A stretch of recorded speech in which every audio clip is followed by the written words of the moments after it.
I'll give you a couple answers to that. One, the fundamental reason for stigma, which is what you're talking about, this idea of people seeing other people in this negative kind of way, the fundamental basis of it is the perception that those people are different than my kind of people.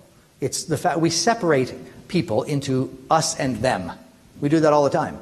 You know, there's us and then there's women, right? There's Cape Bretoners and then there's the rest of you. And so we do that. We separate into us and them. We're constantly categorizing. And anybody that we can see as being part of a group that's different from me, that perception of difference is required, actually, in order to have stigma. Stigma is really related to a stereotype, which is a cluster, you know, seeing everybody with that as being the same somehow, and that they're different from me. One of the ways, I'm just going to give you another piece of an answer here because I've written about this. One of the ways in which our mental health and addiction system actually contributes to that stigma is because of the fact that we only see people who are mentally ill, or we only see people who have addictions.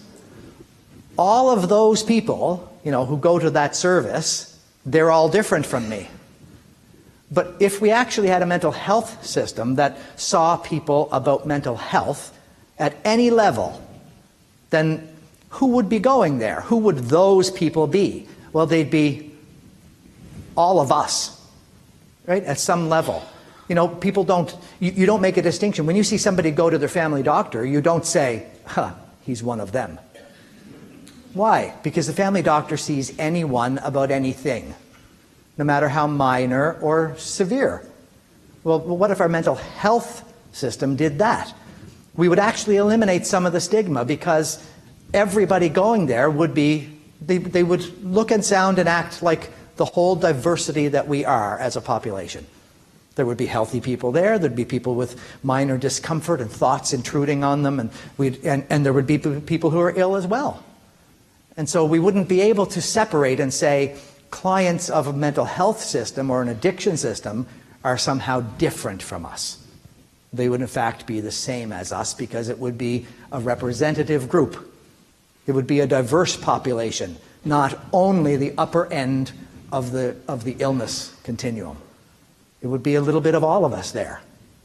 And so we can, if we change the structures and create a mental health system, we can actually help reduce stigma far better than sending a few extra texts or tweets on one day of the year.